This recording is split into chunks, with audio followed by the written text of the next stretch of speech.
On today's episode, we are recapping everything that happened in week 6. We have winners, we have losers. We're sending some no good, rotten scoundrels to fantasy jail. And yes, we are airing out some of our bad takes, and milk was a bad choice. No Aiden again today. He is still at Austin City Limits. Maybe we get him tomorrow for the waiver wire episode, TBD on that. But Keegan, before we hopped on, you were telling me that this is the first time that all three of us would be on a pod together with all three of our respective teams, the Jets, the Bears, and the Niners winning.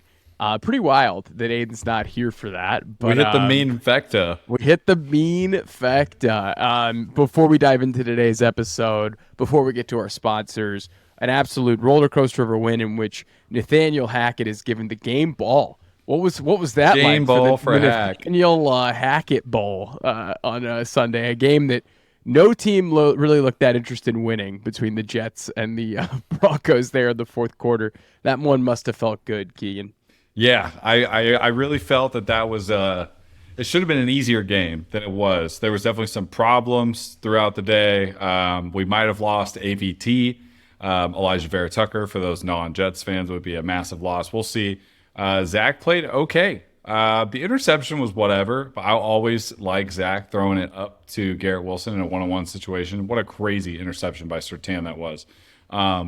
Breece, wow, Breece, what a game, baby. Career high rushing yards for him. Holland Goats, he really got after it today.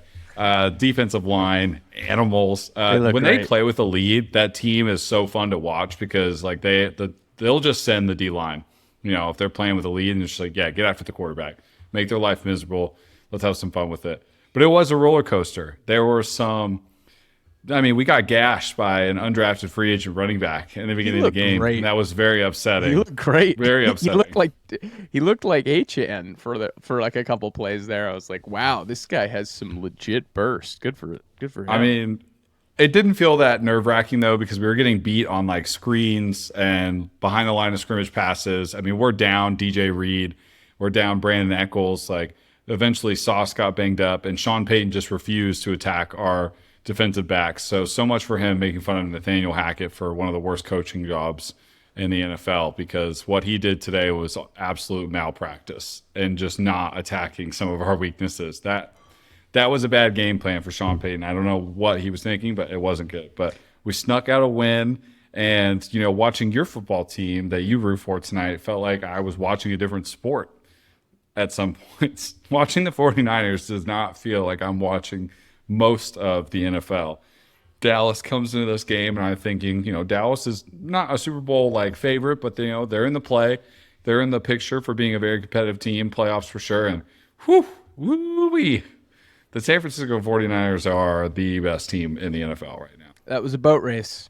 That was a boat race. That was a pantsing. You know, I said this on the Thursday pod. I did not think Dak Prescott or Mike McCarthy were going to come into Levi's and win that game. I did not predict a 42-10 blowout. It is a real tradition for Niners fans to ask for Trey Lance and not see him play, because I thought we were going to get a chance to see Trey Lance come on the field in this one when the things got out of hand, but he couldn't even get on the field then. Brock Purdy's incredible. Brandon Ayuk, Deebo Samuel, the George Kittle game.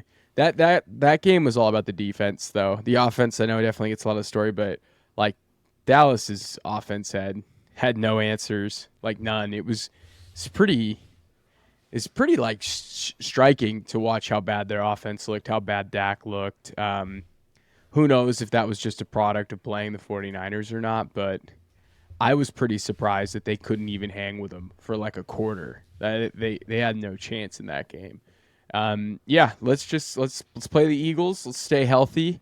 The only team that scares me is the Eagles because of that tush push. Really, that thing is unstoppable. You basically can play with 4 downs every single time. It just completely changes the fabric of how you can attack football games. So I definitely am a bit nervous to play them. They look great too. But yeah, the 49ers, this is the best 49ers team I've ever rooted for, and I've rooted for a lot of them.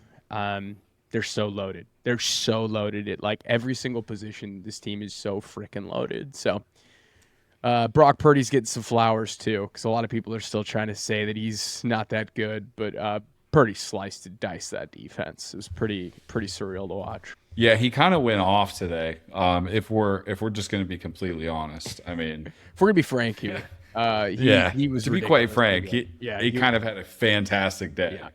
Yeah. But the thing is he was doing stuff I'd seen him do for weeks, and it's funny seeing national media members that are like, "Wow, Purdy is really good throws on this drive. He's getting better." It's like, yeah, he's played like 13 games, and he's 23 years old. Of course, he's going to get better as he plays more. That's why the whole Purdy thing is hilarious, is because they're assessing him like he's a 30-year-old vet. This guy's 23 years old, so it's still has yet to lose a regular season game either. Tough matchup next week. They go to Cleveland, 10 a.m. game. That's a tough spot, and the Cleveland's coming off of their bye, so we'll see if they're able to win that matchup. But yeah, fun weekend of football. But before diving in, if you care a lot about fantasy football, you should be subscribing to the Regression to the Mean channel. Go ahead, hit the subscribe button, click that like button, and turn on those notifications.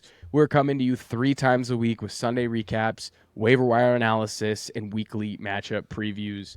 You are not going to want to miss out, Keegan. I think it's like 80% of the people that watch our channel haven't subscribed yet. Go ahead, subscribe. It'll mean the world to us. And thank you again for watching these videos, being a part of the Mean Team, being a part of this community. You know, it means a ton to us, right, Keegan? Yes, emphasis on the mean for sure. Mean. But yeah, we do enjoy the people who are subscribing, the people who are commenting, the people who are interacting with us. You know, it means a lot. It also helps us get better. If you subscribe and you engage, we get better. The content gets better for you. We make it for you guys, the listeners. So we do. Week 6, winners and losers. Let's start with a winner. I have a good winner this week, Keegan. I'm going to go ahead and kick us off here. I'd say a major winner this week is regression, and positive regression to be exact. You and I pulled up a list of all the pass catchers, and we took their fantasy points and their expected fantasy points, and some of the top guys on that list went off this week. One of the biggest ones, blinking in red, was JaMarr Chase. JaMarr Chase had a 6-point expected fantasy point, 2 fantasy point difference. And JaMarr Chase went off today. I think he had 50 fantasy points. And this was after 52. Yeah. And this is after last week where he said, when they asked him a question, he said, "I'm open. I'm always fucking open." Excuse my profanity. After the game, he just tweets a picture of a 7-Eleven storefront. He's always open, baby. So that was fun to see JaMarr Chase get back on track. If you started JaMarr Chase this week and you lost, I am so sorry for you, but hopefully that did not happen. Another big regression candidate and the biggest expected fantasy points and points gap guy was Kyle Pitts. Kyle Pitts did not score 52 fantasy points, but in his world, 15 fantasy points kind of feels like 52 fantasy points. Pitts had a nice weekend. We highlighted Zay Jones. You talked about Zay Jones in the matchup. He catches a touchdown, scores 11 points before leaving with an injury. Tutu Atwell catches a touchdown. Dallas Goedert is the first tight end this season. Dallas Goedert is who I had. The first tight end of the season to go over 100 receiving yards in a game, but Dallas Goedert scores 25 fantasy points. Regression, Keegan. It is always coming, whether it's positive or negative, and it is always going to win. Love it. Love to see regression get a dub this week, especially with JaMarr Chase. That was a thing of beauty to watch. Joe Burrow really just build out the whole entire offense around him. They're just like, we're just going to throw to you all day. Burrow actually could move today, which was a really nice surprise. Super encouraging if you're like a Bengals bag holder and you own any of the Bengals players. Like even me as a T. Higgins owner, I know he's banged up, didn't play this week. Like I was super encouraged by today. When he like moved out of the pocket a little bit, like stepped back, launched that moonshot all the way to Chase. I was like, yeah, Burrow's feeling back better. For He's sure. feeling better. He's feeling better. He took a couple. He still looks a little gimpy, but it was the first touchdown where he rolled out of the pocket a little bit, was able to buy a little time and throw a strike to Chase in the back of the end zone. So yeah, big weekend for Joe Burrow. And funny enough, biggest winner this week for me is the highest possible candidate for negative regression, and it was Devon Achane. And the guy just regression doesn't proof. Come for this guy. He's regression proof. Yeah, he is regression proof. He's actually the best fantasy football running back right now. Like as of just because McCaffrey had like a down week. I mean, Devon Achane RB1 leading the way right now. with an He's got to inactive. be. This is literally. They don't have all the stats uploaded yet, but he's got to be at this point. This is the Justin Jefferson rookie year thing where he was running behind BC Johnson. We're going to remember Salfan Ahmed as the guy that Achan was running behind to start his career. Wow, that is insane, the start that Achan's off to. That whole entire Miami offense is insane. Closing the loop here on the regression stuff. Regression getting a big dub.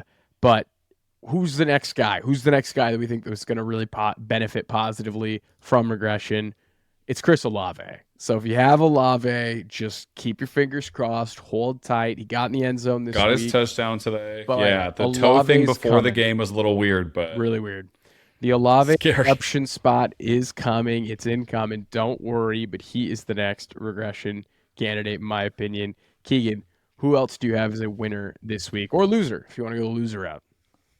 I mean, just from the matchups we highlighted, you did point out Zay Jones, but basically the entire pass catching core for the Jacksonville Jaguars are positive regression candidates, and they all had double-digit days today, except for Evan Ingram, basically. So Evan Ingram went down the totem pole, but yeah. I did say Kirk might have a difficulty matchup, like just based off the defensive scheme for the Bills, but Kirk eats today. Calvin Ridley goes for 20. Zay Jones even leaves the game early because of a knee injury. We'll be watching that, but he still gets in the end zone.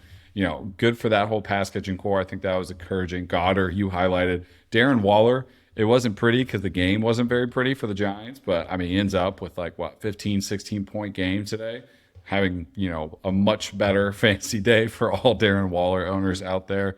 Devonta Smith, loser of the week for sure. That was a bit of a bummer week for him. This was definitely the A.J. Brown and Goddard week. Now, this offense is very interesting because it's I think you only get 2 a week. You get a running back and you get 2 wide receivers. I just don't know that it will ever be. And it's always going to be A.J. Brown, people. Too. A.J. Brown will always be one of them, but I feel like it's Goddard and Swift. A.J. Brown screamed at him on the sidelines, and he's like, I'm always the one, all right? Don't you forget it, Chief. Winner is screaming at your quarterback or complaining about not getting the ball. That seems to really work. I'm just if you're a frustrated wide receiver out there that wants the rock, that really seems to work. You highlighted the Jaguars pass catchers. Travis Etienne was a major winner this week, in my opinion. There's so many haters out there. The vultures were circling after 2 to 3 kind of meh weeks. Lots of Etienne isn't a top 10 running back in the league chatter. It was kind of tough sledding behind a reconfigured offensive line. And what does Etienne do today? 136 rush yards, 5.23 yards per attempt, 2 touchdowns, 4 receptions, 48 yards, 36.4 fantasy points. The only issue with Etienne today, Keegan? He was playing himself in fantasy. Did you see that? I saw that tweet. Yeah. Oh, that was comedy. He said, I was playing myself in fantasy today. So Etienne got the dub, but he had to go up against his own 36 burger. So that was a huge win for Etienne backers. We also just I know we recorded Thursday and we did a preview, but just like high draft capital quarterbacks. They had a good week finally. It's been a little weird at the quarterback position, but Josh Allen had another good week. Justin Fields had a good week. Hurts had a good week for you. Burrow had a pretty decent week. There was some good quarterback winning play, I think, out of this as well, too. Another winner that I had, just kind of a random one, speaking of quarterbacks, is Jared Goff.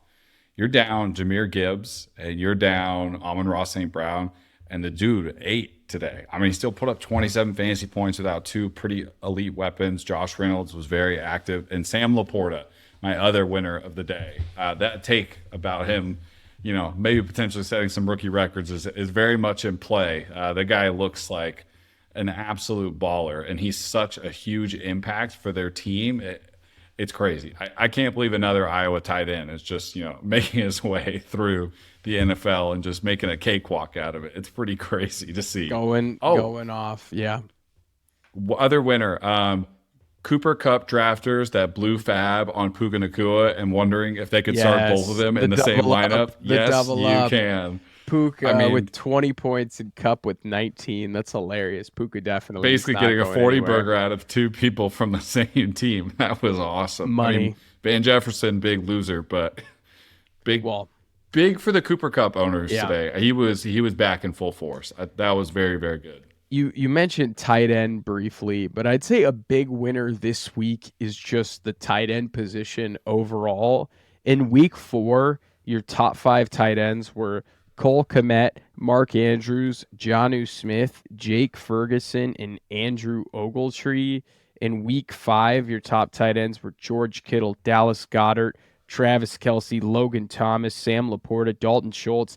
Then you had Darren Waller. Then you had Kyle Pitts. Mark Andrews is in there in the top 10. Your studs were your studs this week, finally, right? It was very nice to see some big point production from tight ends. We spent capital there on the 5th round in these guys, and it was nice to see some of them hit home. So very, very happy with that. It's been still rough. Dallas Goedert, again, was the first tight end with 100 receiving yards in a game this season. So still kind of an L overall for the position, but nice to see that that spot hit home for people. Mm-hmm. I'm trying to think of any other major winners from today. Any running back playing against the Denver Broncos? That's a major massive winner. So yeah, that feels like a kind of plug and play. Like Breece, I already talked about it a little bit, but yeah, Breece owners, big winner for you guys because he's back. Hear this. These are the running backs against Denver this year. Week 2, Brian Robinson, 87 yards, 2 touchdowns. Week 3, Achane and Mostert, 285 and 5 touchdowns. Week 4, Khalil Herbert, 103 yards. Week 5, Breece, 70 yards? Did Breece or 177 yards 177 yards and a touchdown. That is what running backs have been doing to the Denver Broncos this season. It was so great to see Breece back in action. Major win for him. They finally seem to be phasing Dalvin Dusty Cook into a backup and hey, he looked role. Better today. Well, I mean, in his limited touches, against this he looked a little bit better against this defense. But that kind of that enforces the point we're trying to make here. The last winner that I had today is Gabe Davis. Okay, I got to shout out this guy. This was an incredible sequence here in basically garbage time or catch-up time in the 4th quarter of this London game. Gabe Davis catches his 4th touchdown on the season on 1st and goal in the 4th quarter. The play gets called back on a penalty. I still didn't see a replay of the penalty. I have no idea what happened. I don't know where the penalty comes from. On the very next play, on like a deep 1st and goal, Josh Allen throws just an absolute 10 out of 10 laser beam to Gabe Davis, who makes a crazy contested catch in the end zone. Ian Hartitz had the reverse Uno meme to the yellow card. Yeah. And it was legit the Uno reverse. The fantasy gods said, we're taking that away. And Gabe Davis said, I'm coming right back with it. So that was insane. And Gabe Davis, again, last year gets hurt, wasn't the receiver that a lot of people drafted him to be. Nothing essentially changes for him this year outside of them drafting Dalton Kincaid. He goes in the 9th round, and anyone that just took him again in the 9th round, he looks awesome. 4 touchdowns. He looks great. Huge contested catch along the boundary at the end of the game. He's been money for fantasy managers to start the season. He's been really good. Also, another winner I have that I'm hoping for. This is more like a hopeful wish, but I feel like I see a trend changing is like Jordan Addison and winning his wide receiver 2 duties because they got to a point in that game. 1 with Jefferson out. Yeah, so obviously a loser is Justin Jefferson owners if it's a serious hammy injury, but at the least you might expect him to miss a week. But there was a point today in that game, you could see it happen when they were just like, okay, no more KJ Osborne. Whatever we're doing with KJ Osborne needs to go to Jordan Addison. So big winners. Some other rookie performances, like Josh Downs had a pretty big day with not a huge day, but a very serviceable fantasy day with Gardner Minshew throwing the ball. Just we're at that time of year where the young guys are emerging into lineups and kind of making a statement. Rashee Rice, another young guy that's making his mark in their offense. We're officially at that part of the season where pay attention to that. Trends are happening. Jaleel McLaughlin, I mean, what the hell, dude? That was shocking. Tajay Spears. Demercado, the rookie from Arizona. Emery Demercado, I think's his name. I picked him up in a dynasty league. I don't know about that one. No, looked good. I watched him. That is insane. You're having these. This is totally peak fantasy football where young receivers are starting to emerge, and then just complete out of nowhere running backs are producing in volume-based roles.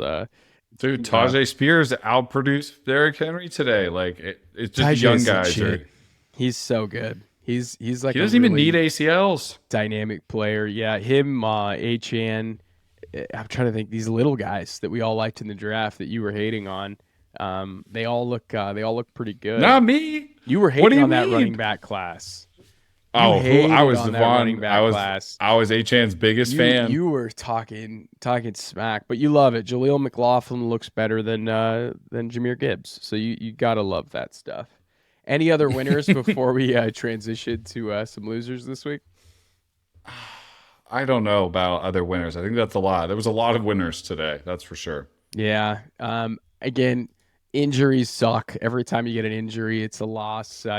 Anthony Richardson, I guess AC joint sprain. I'm guessing he'll be back. Misses a week or so. But yeah, he's now left like half of the games he's played in or more with an injury. So that's a problem. That's a bummer. Hopefully he can play next week. I mean, Derek Carr played after really messing his shoulder up. So keeping our fingers crossed there. But that game in particular, a big loser is anyone who benched Zach Moss with Jonathan Taylor. Yes, that's a good one.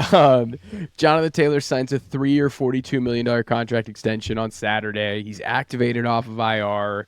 We get a report that he's going to be on a pitch count.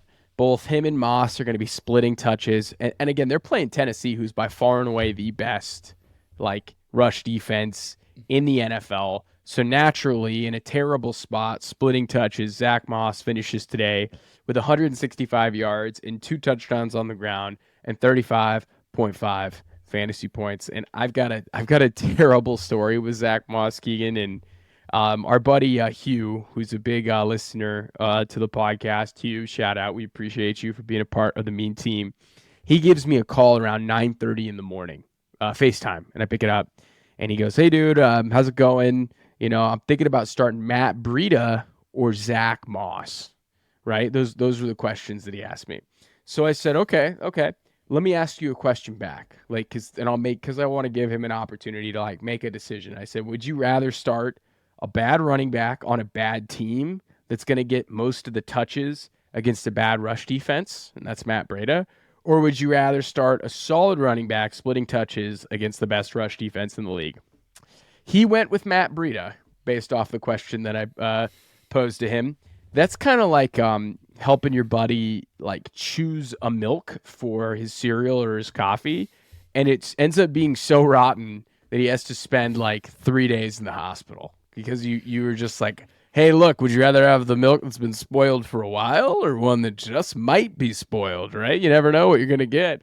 And I feel bad. I really gave him some terrible advice. He ended up starting Breida over Zach Moss, and that was like a 25-point difference. Breida actually had less touches in this game than Eric Gray did. Eric Gray actually got more touches than Breida. So I'm sorry, Hugh. That was bad advice. Man, yeah, I definitely got Zach Moss today. I also played somebody who didn't start Moss because they were scared, and they would have wiped the floor with me had they started him. So you live and you learn sometimes, man.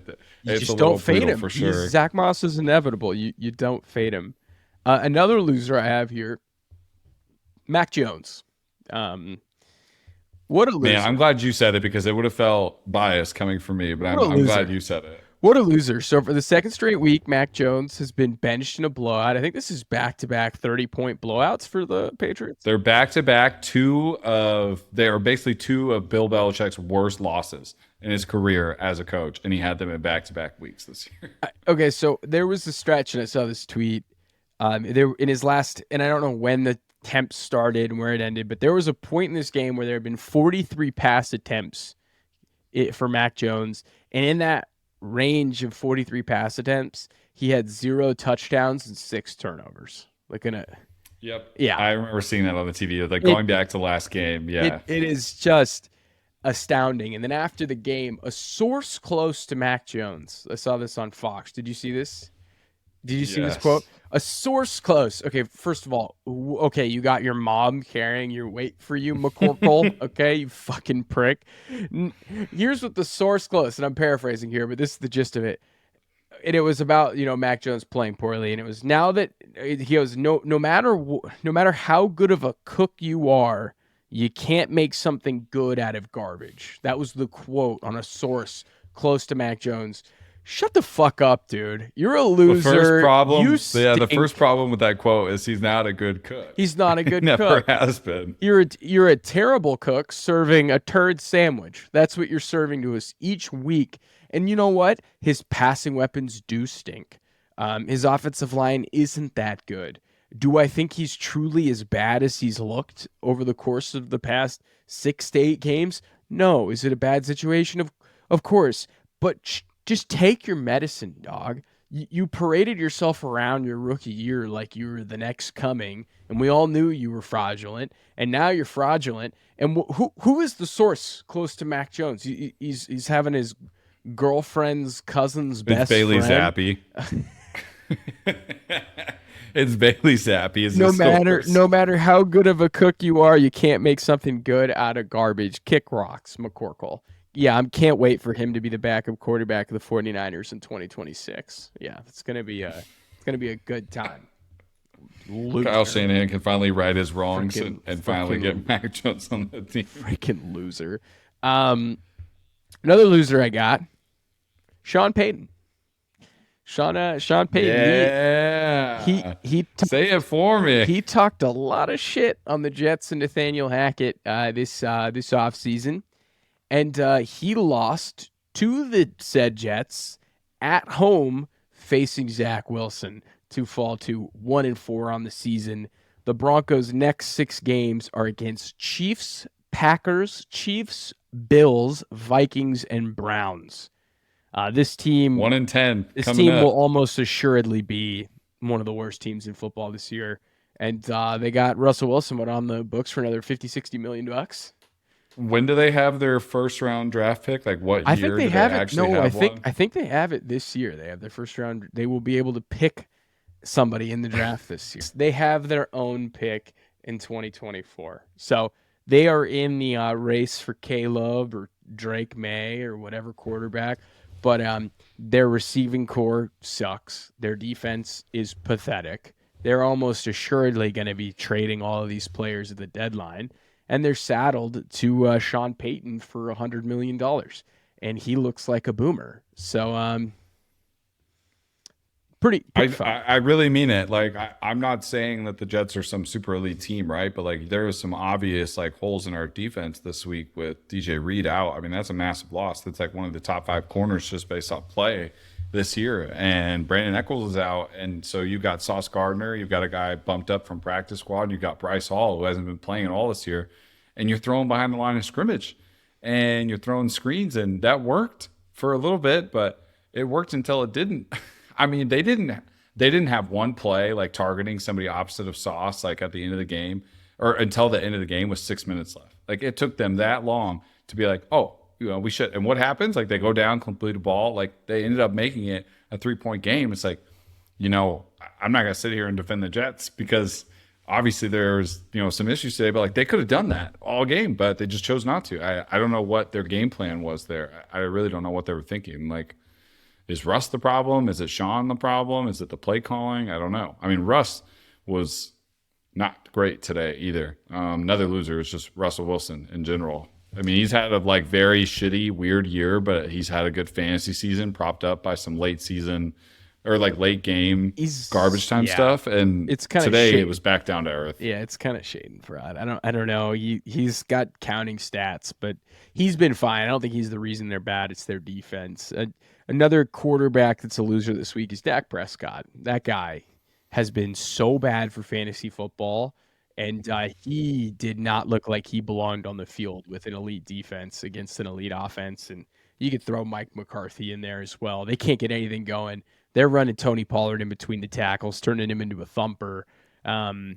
Again, Pollard posse is a loser for this week as well too. Another terrible game script for them. But the Pollard posse is down bad. Let's throw some screens to him. Let's get some design touches. Let's get him like some touches where he's bouncing into the outside. They just keep trying to run him in between the tackles. So they have a whole year of tape of what worked with Kellen Moore last year, like an entire year of tape. Like go back do some research. Let's figure out how to get him more involved because I'm getting depressed watching it. It's not fun. It's tough. I'm keeping my fingers crossed on Pollard, but yeah, it's not a great watch right now. Another loser that I have is this New York Giants offensive line. It is so bad. It is truly so. Evan Neal's letting guys just run free out there. Did you see that clip of him where he had another guy blow past him and he's just in pass pro, but like not really blocking anybody? He needs to get. They need to move him to guard. That's what I've read is that he's going to be better as a guard, anyways. But Daniel Jones has been sacked 28 times this season. He's been sacked 16 times in the last 2 weeks. It feels like he's gotten pressured on pretty much every single one of his dropbacks. He left this game early with a neck injury. And then when Tyrod Taylor entered, he was running for his life as well. Now, he actually was able to play a little bit with Darren Waller, which was nice to see. But Daniel Jones looks shell-shocked behind this offensive line. He looks completely done. He's like can't sense pressure. He gets too jittery and he's bailing the pocket. This Giants offensive line is basically brewing everything about this offense outside of the loss of Saquon Barkley. But major losers is that pass protection. It is brutal. Yeah, I mean, if you like go back to our episode when I was talking about this on Thursday, the one that came out Friday, it's just like, dude, Daniel Jones sacked 10 times last week, and Miami defense was absolutely in play this weekend for streaming. Oh yeah, and there they go again. I mean, they had a fantastic day. They were all over him. Yeah. I mean, that was a bad showing. And as somebody who's like rostering Danny Dimes and trying to hope like he can recreate some magic from last year, it's super frustrating to watch. And now they might be without him for a week at least. Totally. I'm hoping that he's all right, but I mean, he's getting beat up back there. It was a bummer. I don't know where they go from there. I don't really know why he would continue to get back behind that offensive line, just absolutely taking a pummeling. It is a tough watch right now. Outside of Daniel Jones, the 30-point game that he had, I don't think he scored more than 10 fantasy points in any of his starts. So that's a miss on my part here. We might be talking some spoiled milk with Daniel Jones at some point. But Keegan, before we jump to our next segment, do you have any other losers you want to highlight? Yeah. Well, this is unfortunate because I'm not saying this person is like a loser based off their play. I feel he is in a very losing situation, and that is Lamar Jackson. He enters into this episode as one of the biggest losers of the day. Okay, hold up here. Let's transition to fantasy jail here. Okay. Can we? Okay. All right. Perfect. Fantasy jail. All right. Let's cue the music. You're stealing, right to jail. You're playing music too loud, right to jail, right away. You're driving too fast, jail. Slow, jail. All right, Keegan. The floor is yours. It is time to go send some people to fantasy jail. You had mentioned Lamar Jackson being a loser of the day. Please educate our wonderful mean team on why you believe that Lamar Jackson was a loser, and maybe send some people to fantasy jail.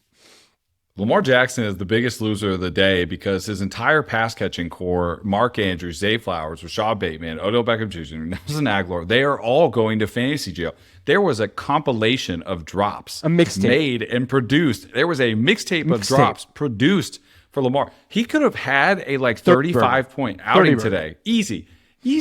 Mark Andrews passed through his hands. Zay Flowers gets a ball off his chest. Odell dropping balls. Nelson Aguilar in the bread basket. Well, that's evergreen with Nelson Aguilar. I understand.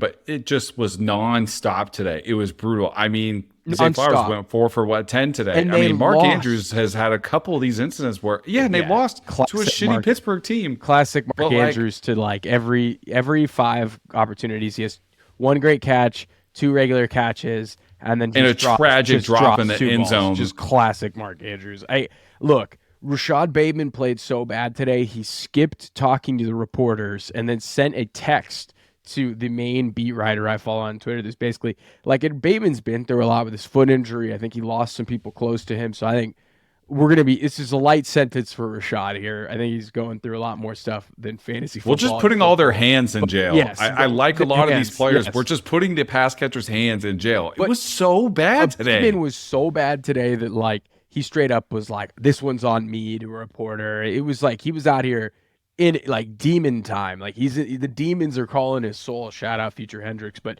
Rashad Bateman drops a touchdown, right? He dropped a Nice touchdown. plug. And then shout out and follow future Hendricks, free bands, Pluto. He drops a touchdown. He also has this deep ball that goes completely off his hands. Mark Andrews drops a touchdown. That one was a little more difficult. We're talking Rashad Bateman cooks the corner, jumps up, perfect ball in his hands, completely drops it. It was so bad. That was a nice route. I mean, he cooked him up. Dude, Zay six Flowers egregious drops. Zay Flowers, multiple drops, like through the wickets. Also, Zay Flowers falls down on like a 60-yard bomb. Like, Zay Flowers was a mess today. He also got punched in the face today. TJ Watt punched him in the face. And also, the play calling was so bad. It was like, and Justice Hill fumbles. How many fumbles? I've watched so much Ravens football this year. It's just fumbleitis. There's so many fucking fumbles. Justice Hill, great play, goes downfield. You're like, yeah, we're getting in scoring position. Fumble, puts it on the dirt. Lamar puts it on the dirt. Look, oh my goodness. And what's crazy is like they got in the red zone and didn't call a single Lamar run. And it was like, hey guys, why don't we just let Lamar run? And again, that interception he throws to OBJ, and OBJ runs like the worst route looks so cooked. OBJ looks so cooked. Oh, he looks so bad. Lamar was the best player for the Ravens today, and he's been the best player the entire year. I mean, he was doing things today that make him. We texted about it. I mean, he looks so in command of the offense. Like, it's his game, but he's not getting any help. I mean, what sucks is you want to do milk was a bad choice for me. I mean, I spent months and months hyping up the pass catching core, especially post draft, post OBJ. This is his best pass catching core yet. I mean, this milk is bad. Zay and Mark Andrews are fine, and then if Bateman's playing well, it's by far the best pass score he's had. But look, we're sending Bateman to fantasy jail. Zay Flowers, you're on probation, buddy. We're looking at you. You at least, Mark Andrews, you can do no wrong, but you were a part of it. You were part of this. He's building a history of dropping catches in the end zone. You were an accomplice here, Mark Andrews. But it's Nelson Aguilar. Fantasy jail, fantasy life sentence. That dime was so gorgeous, and you knew he was going to drop it. I'm watching it live, and it's like there's no chance. And I mean, like we're talking perfectly in his hands, and it just clean through his hands. Fantasy jail. Nelson, you're gone forever. Actually, Nelson Aguilar, randomly, I started him when he was a Raider in a fantasy championship, and he scored like 30 on Christmas Eve. Shout out Nelson Aguilar. But you're still in jail, buddy. You're still in jail. I'm not happy with that. I'm not happy with how that shook out. Lamar Jackson should have scored more fantasy points. Another fantasy jail another person I'm sending to fantasy jail, thing I'm sending to fantasy jail. It's a two-parter. One, it's not called the brotherly shove. We are not going to call it the brotherly shove. If you try to call it going to fantasy, phenomenal offensive coordinator. Kevin Burkhardt really liked that team. Stop calling it the brotherly shove. It's not the brotherly shove. Please stop pushing this on us on Twitter, on social media. It's called the Tush push. Second, Tush push. Got to go to fantasy jail. I hate it so much. I get it why they run it. I'm not saying they shouldn't run it, but it is so lame that the Eagles basically won this game because they got a defensive DPI in the end zone with 2 seconds left. They basically throw a route. Jalen Hurts underthrows a ball to purposely get a defensive pass interference on the Rams that moves the ball all the way to the 1 yard line with 2 seconds left. And they're not kicking a field goal. You know why? Because they have the dumbest, most unstoppable play ever. And I hate it. I hate that What's play. funny is nobody else can do it. Well, no, people do it. Nobody. But they don't have but I mean, nobody Hurts, does it successfully. And they don't have Landon Dickerson, and they don't have Jason Kelsey. And you know what? Their left guard commits a false start every single time they do it. Have you seen it? Yeah, you know what's funny? Everybody's left guard and everybody's tackles commit false starts every game. Call a false start on it then, because they are committing a false start on this play to make it happen. They are moving before the ball is snapped. This is not a football play. This is not a football play. If you want to run the Tush this is a fantasy football play. It's a fantasy football play. Jalen Hurts. Jalen Hurts on our You stop it. This is good. Stop it. You stop it. Look, run the tush push is fine, but they're getting away with murder with this false start. And look, murder. That play needs to go to jail. I'm over it. I'm so over it. As a 49er fan, it's the only thing that scares me right now in the entire NFL is the Eagles running that dumb push play. It's not a football play. Get it out of the game. I sound like an old man yelling at a cloud. But at the same time, if the NFL is going to keep it in, and if the referees aren't going to flag the false start, keep it going. Keep running it, Philadelphia. Why wouldn't you run it? You have a huge competitive edge. I'm not saying Philly should run it. I'm just saying the play is stupid, and they're mean faces, and they're jerks for running it, and I hate it. I'm sending it to fantasy jail. Keegan, any other things that you're trying to send to fantasy jail here? Yeah, no, I would just like to send fantasy football to jail sometimes, dude. This is the most frustrating game, dude. Like Anthony Richardson, right? You're hoping he's going to have a good bounce back game. He leaves his second game early, and like the team, of course, that you're starting Anthony Richardson on, like doesn't get any points, and you get skull fucked. And then, of course, you're playing against a guy who has Anthony Richardson.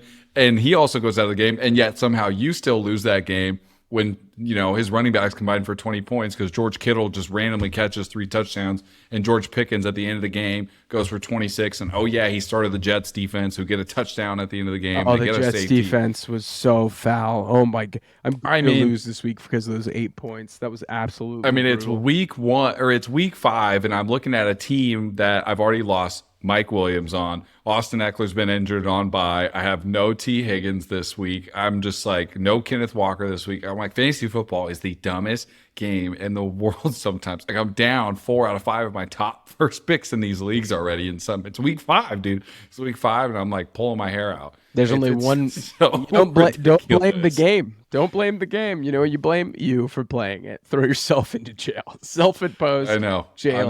I know. For playing exactly fantasy for torturing myself with this. And also my other one is I'm just gonna keep throwing Zach Wilson and maybe Juvie because he still looks like a little kid. But Garrett Wilson's fantasy wide receiver 1 hope season are tanking rapidly.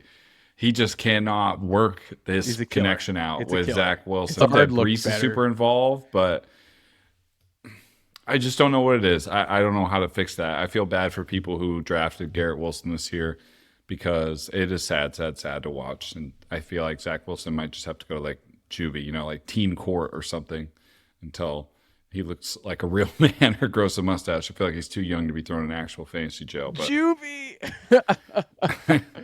Oh, jeez. Okay, so that's it. Bateman's going to jail. Mark Andrews, light sentence. Say Flowers, light sentence. Nelson Aguilar, life in prison. The Tush Push, go to jail. Anyone who calls it brotherly shove, life with no parole. And we're also going to go ahead and put Zack in juvenile detention and fantasy football. It makes its way into fantasy jail. It's week 5 and fantasy football's already in fantasy jail. We had some takes last week. We've had some takes in the off season. I think it's time we air some of them out. You down? Milk was a bad choice? Yeah. Yep, let's drink some milk. Let's cue it. Milk was a bad choice. I was surgical this week, Keegan. It might help that we didn't have any official start sits. That might have helped. I'll start with the bad. I'm going to start with the bad here. I told you to bench Kyle Pitts and Drake London, and they were pretty good. They were actually both really effective. Desmond Ridder definitely is going to hold on to his job for the time being. Ritter looks good at home and terrible on the road is kind of the TLDR here. And then I also said it was going to be Bijan Robinson week. We made a TikTok and a YouTube short, and he got bailed out by a TD, but there was not much running room for Bijan Robinson this week. They kind of let Desmond Ridder beat him. Houston defense is mean. Yeah. God, I can't figure you out, Arthur. Arthur, I cannot figure you out, buddy. You and I keep dancing. We're doing this tango, and I can't figure it out for the life of me. I know we're stepping all over each other's feet here, Arthur. I mean, look, Desmond Ridder keepers for touchdowns. Nope. Drake wins. London gets a good game. Pitts goes off, but Bijan doesn't eat. But the touchdown only goes to Desmond Ridder. Oh my! It is such a miserable experience. I can't figure it out. But at least this offense showing signs of life. This offense, Desmond Ridder is somebody who might he might be getting phased out of fantasy jail. We'll see. Arthur is still in jail. We'll never forget you, Arthur. I think Arthur is just our punching bag for continuously drafting these amazing players and it not working out. We should get him on the pod. Yes. Ask him some questions. Hey, Arthur, what was it like being born a billionaire? How hard did you have to work? Okay. On the waiver episode, I spoke pretty passionately about Michael Wilson. I did not recommend starting him this week, but I was adamant about picking him up off of waivers. I had a couple friends text me angrily because naturally he finished the day with 2.8 fantasy points. So again, I did not tell you to start Michael Wilson. I told you to pick him up. I'd say this is more of like I did a brand deal with milk, and I recommended the milk, and the milk got immediately recalled. Like it just got called. But look, I still believe in the milk. Yeah, you were like brand dealing for a new alternative. I like the milk. I like the milk. Okay, but I don't like this batch of milk. So stay patient. Wait for the new batch to come out. But that's it. I didn't have a lot of bad takes last week. I nailed it. The good called Rashee Rice. I said the Jags would run the ball against the Bills, and that happened. DTN had his best week. George Kittle, baby. I did say this was going to be the George Kittle game, and he went off for 27 fantasy points. Dalton Schultz, thank you very much, 17 fantasy points. And I said Alexander Mattison and Dameon Pierce were going to be touchdown dependent. One of them got in the end zone, one of them didn't, and that was the difference between the two of them. Keegan, not too bad. Not too bad for you. Takes? Yeah, so same thing. It's like a little bit harder to have some actual bad milk just because, we didn't necessarily do start sits. But some things that I did tell you that were good last week. Jalen Hurts week. I highlighted how the Rams kind of got gashed by Anthony Richardson on the ground, and very successful day for Jalen Hurts, so that was good. What else that was good? Oh, I pointed out how Miami has been very kind and friendly to fantasy tight ends this year, and it did take a little bit to get there for Darren Waller, but he did get there today. He just missed a touchdown too. Yeah, that deep ball. Yep. So he could have also had a massive, massive day there. But on the bad side of that game, I also told you that this was a get-right spot for Daniel Jones. Miami's been friendly to the fantasy QB position, fifth most. Probably need to be looking into that a little bit more. Obviously, those numbers are a bit highlighted by some, kind of different matchups and not so great game scripts. But Daniel Jones had a very, very tough day, which is weird that I recommended Daniel Jones after I spent a couple minutes in that episode highlighting how the Miami defense was such a good play. But I still thought Daniel would get home. He did not. So, no, he's droppable. That's kind of he's droppable. Time to let it go. Drinking the milk of Daniel Jones is kind of like, well, it's 2 days old, but I'm not going to go to the store today. I could probably at least have it with a bowl of cereal. And you keep doing that. And then next thing you know, it's 5 days old and you're still kind of tapping into this well of milk. Like that's what playing Danny Dimes feels like. It's time to go to the store and go get yourself a new carton of quarterback because it's bad. Not only is the milk terrible, it'll say missing. It'll have a picture of Daniel Jones like missing confidence, and that'll say on the milk carton as you drink it, and it poisons you. Another bad thing that I did go ahead and point out this week was you play Kyren Williams because of his usage, and you have to, and his role. This was a very bad Kyren Williams week. Who would have thought that if Cooper Kupp comes back, it's going to affect Kyren Williams? I know Shaun said that. Shaun called that. It's going to affect Kyren Williams, and it's going to affect Van Jefferson and no one else. Because Tutu Atwell, Puka Nacua, and Cooper Kupp can all eat. They can all eat for free at the buffet day Stafford. But Kyren, his target share dropped like crazy. It cratered in this game. That was kind of picking up his fantasy days. Yes, he was still having some good effect on the ground. Like the week before, he went for 100. The Eagles are a rough matchup, dude. The Eagles have the best, I think, rush defense in the league right now. So I think they're going to be better days for Kyren, but him locked in as a top 12 play moving forward, it's going to take an injury to one of their pass catchers, I think, to really see it. Or like Stafford has 50 attempts in a game. Other good. I highlighted this when we were talking about regression candidates, but basically all the pass catchers minus Evan Ingram, so that was a bad, but all the pass catchers for the Jaguars were great plays in fantasy this week, so that was good. They all kind of like regressed a little bit positively to the mean there, and they all ate a little bit except for Ingram, because I did say, he's got some good underlying metrics and he's been great and very different, or like several different categories, but he had a bit of a rough go in that matchup. Another one that this may be the worst milk of the week, and this might be a long-term thing that we just need to start thinking about, but James Cook. That was a bad call. It was a bad match for James Cook. And I don't think we'll be too worried about it. That was just a weird matchup. I know, weird matchup, but he goes from finally getting his first, like bulk of red zone carries and end zone opportunities into a very poor matchup, and they're kind of trying to play like the game script was weird. Everything was weird, kind of about that game, but. He hasn't really exploded yet. He hasn't had a monster day. Like his best outing's about 19 points. He had 19 points. 123 rush yards. That's the game. That's the game I'm referencing. He had 5 carries for -4 yards today. Like, I don't really think that's on him. I watched that game. There was a decent amount of Damian Harris rotating in, Latavius Murray. That run game had no chance. So. I don't know. It should have been a good matchup, though. It should have been a way better matchup against the Jaguars. The Jags D looked good. Look, throw everything out in the London game. Seriously. Like you Well, I can't do that because I told people to do something, so I got to own up to it. Yeah, I can't just throw that out. You do. You did make people drink some bad milk. You really. It was a hot day. It was a hot day, and they were just sucking down some like 100% whole milk. But I think that's it. A couple bad cups of bad milk here. James Cook, Evan Ingram, Danny Dimes. But not too bad.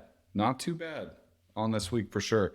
What a Goddard game. Gosh, we were talking about that on the last game. Feed him the ball. Just talking about his expected. We got to get him the ball. We got to get him the ball. And they did. And they got him the ball. And love it. They finally answered my question of will we get him more involved? Yes, they actually did get him. They got him involved. They got him involved. Well, it was a fun week.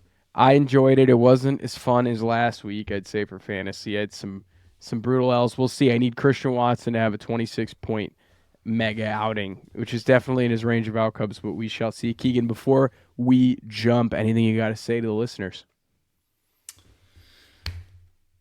I hope you guys all have a good week. Have a great week.